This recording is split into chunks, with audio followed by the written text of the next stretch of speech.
രാജകുമാരി ഖജനാപ്പാറയിൽ ഓടിക്കൊണ്ടിരുന്ന വാഹനത്തിന് മുകളിലേക്ക് മരം ഒടിഞ്ഞു വീണു. വാഹനത്തിന് നിസ്സാര കേടുപാടുകൾ സംഭവിച്ചതൊഴിച്ചാൽ ആർക്കും പരിക്കുകളില്ല.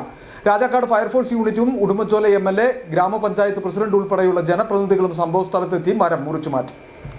ഇന്നലെ വൈകിട്ടായിരുന്നു രാജകുമാരി പഞ്ചായത്തിലെ ഖജനാപ്പാറയ്ക്ക് സമീപം റോഡരികിൽ നിന്ന വലിയ മരം കടപുഴകി വീണത്. ഈ സമയം റോഡിൽ കൂടി ഓടുകയായിരുന്ന ഒരു പിക്കപ്പ് വാനിന്റെ മുകളിലേക്ക് മരം പതിച്ചു. ഡ്രൈവർ ഉൾപ്പെടെ 2 പേരായിരുന്നു വാഹനത്തിലുണ്ടായിരുന്നത്. ഇവർക്ക് നേരിയ പരിക്കുകളും വാഹനത്തിന് തകരാറും സംഭവിച്ചു. മരം ഒടിഞ്ഞു വീണതോടെ ഇലക്ട്രിക് പോസ്റ്റുകൾ തകർന്നു. ഫയർഫോഴ്സ് യൂണിറ്റ് സ്ഥലത്തെത്തി മരം മുറിച്ചുമാറ്റി ഗതാഗതം പുനഃസ്ഥാപിച്ചു. ഉടുമ്പൻചോല MLA അഡ്വക്കേറ്റ് സേനാപതി വേണു, രാജകുമാരി ഗ്രാമപഞ്ചായത്ത് പ്രസിഡന്റ് M. ഈശ്വരൻ, നെടുങ്കണ്ടം ബ്ലോക്ക് പഞ്ചായത്ത് അംഗം P. രാജാറാം തുടങ്ങിയ ജനപ്രതിനിധികളും പഞ്ചായത്തിലെ RRT അംഗങ്ങളും നാട്ടുകാരും രക്ഷാപ്രവർത്തനത്തിൽ പങ്കെടുത്തു. ഒടിഞ്ഞു വീണ മരത്തിന്റെ വലിയൊരു ഭാഗം സമീപത്തെ വീടിന് അപകട ഭീഷണി ഉയർത്തി നിൽക്കുന്നതായിരുന്നു. വനം വകുപ്പ്, റവന്യൂ, പോലീസ്, ജനപ്രതിനിധികൾ ഇടപെട്ടതോടെ അപകട ഭീഷണി ഉയർത്തി നിൽക്കുന്ന മരവും മുറിച്ചു മാറ്റി. രാത്രി 9 മണിവരെ നീണ്ടതായിരുന്നു പ്രവർത്തനം.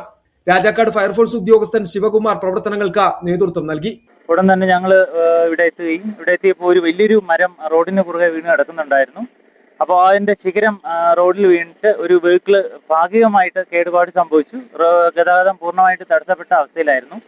ആ ശിഖരം മുറിച്ചു മാറ്റിയതിന് ശേഷം കൂടുതൽ അപകടം കാര്യങ്ങൾ വിലയിരുത്തിയപ്പോൾ തുടർന്ന് മരം മുറിക്കുന്നതിൽ വിദഗ്ധ പരിശീലനം ലഭിച്ച തൊഴിലാളികളെ എത്തിച്ച മരം പൂർണ്ണമായി മുറിച്ചു നീക്കി. ഈ മരത്തോട് ചേർന്ന് തന്നെ വീണ്ടും 2 മരങ്ങൾ ഇളകി റോട്ടിൽ വീഴുന്ന അവസ്ഥയിലാണ് നിന്നുകൊണ്ടിരുന്നത്. ഏതായാലും രാജാക്കാട് ഫയർഫോഴ്സ് വേഗത്തിൽ തന്നെ ഇവിടെ എത്തുകയും ആ മരം വെട്ടി മാറ്റാൻ വേണ്ടി നാട്ടുകാരും ഫയർഫോഴ്സും എല്ലാം കൂടി അപകടത്തിൽ നിന്നിരുന്ന മരങ്ങൾ 3 മരങ്ങളും തടസ്സങ്ങൾ മാറ്റി ഇപ്പോൾ ക്ലിയർ ആക്കിയിട്ടുണ്ട്. ഇന്നലെ വൈകിട്ടോടെ പ്രദേശത്തെ ബന്ധം വിച്ഛേദിക്കപ്പെട്ടിരുന്നു. വൈദ്യുതിക്ക് പുറമെ സർക്കാരിന്റെ K-ഫോൺ ഉൾപ്പെടെയുള്ള ഇന്റർനെറ്റ് ഫൈബർ കേബിളുകളും തകരാറിലായി. ഇന്ന് രാവിലെ മുതൽ പ്രദേശത്തെ വൈദ്യുതി പുനഃസ്ഥാപിക്കുവാൻ KSEBയും ശ്രമങ്ങൾ ആരംഭിച്ചു. സിറ്റി വിഷൻ, രാജകുമാരി.